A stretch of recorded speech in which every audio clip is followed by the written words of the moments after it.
为啥咳反复不好的这个原因，光治咳嗽没有，还得治鼻炎，把鼻子治好了，这个咳嗽才能好，让它把没有黄鼻涕，这咳嗽才能去根。为啥咳反复不好的这个原因？我现在就是主要就是治鼻炎的，对，因为你不想治我也得给你治，因为你跟我说咳嗽，我就告诉你，这个咳嗽不是真正的气管事儿，是鼻子的事儿。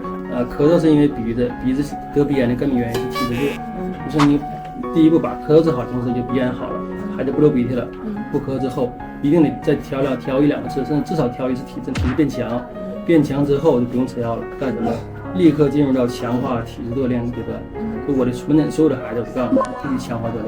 治好之后，跳舞、学武术、去跆拳道，干什么都行啊！给我练1年啊，练成一个武林高手，这病才能好。这肢体不协调，不协调也练，无论干什么必须练，练是唯一的出路。不练，这个孩子还会得病。你练1年，甚至跑步能跑步，能跑步。